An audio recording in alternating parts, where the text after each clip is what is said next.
The summertime heat has been building its way in, as even looking at the last 5 days, high temperatures were even flirting with that triple-digit marker from Thursday all the way into Sunday. We started to see some pullback there into our Monday with a high of 94, and then as we stepped into our Tuesday, we just touched a high of about 90 degrees, which 89 to 90 degrees is an average high for this time of the year. As we see here, our Wednesday almanac, an average of 89, and we have a forecasted high there of 87. So we are going to hug a little bit more to that seasonal July forecast, where we are going to see a morning low there of about 60 degrees. So with the seasonal conditions around, note that also though continues to include some thunder risk. We're noting that we do have still a pretty good tap of some moisture. Dew points are even continuing to remain into the 40s, meaning that we have that fuel to bring some afternoon showers and thunderstorms that actually equate to some accumulation as well. But we're also working with some wildfire smoke. So at times when we have rain showers, that smoke is being brought down to the surface. So you may notice at times on windshields and windows that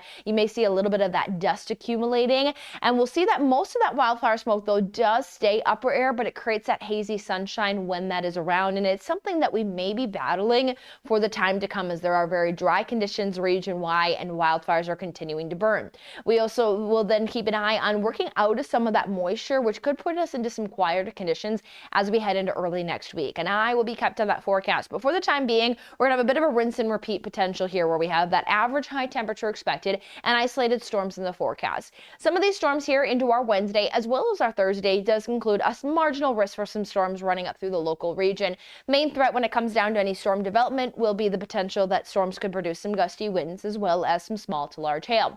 We are still seeing though there's not a lot of organization with these storms. So most of these storms pop up underneath some of that afternoon heating and they carry off towards the east. So pretty small area there of accumulation, but there are some of that spottiness region wide. So at least mention an isolated rumble to be found across much of the state. Again, where it can rain, there could be some efficient rain producers, but not expected to be a washout. Basin areas here, Worland and Riverton stay into the 90s. Big Piney there, that icon shows hazy conditions. The southwestern portion of the state is where the smoke is more dense. There is some of that haze working its way into the surface air there, so that will be a concern to continue to monitor. Yellowstone at 79, Cody at 87 degrees, Sheridan at 94. We had across much of the east of the divide here talking seasonal weather with a few of those storms. Rinse and repeat that here Wednesday into Thursday. Thursday does look a touch warmer, some better potential at dragging in some more of those 90s for highs, but again, not far off from that average that sits at 89 degrees.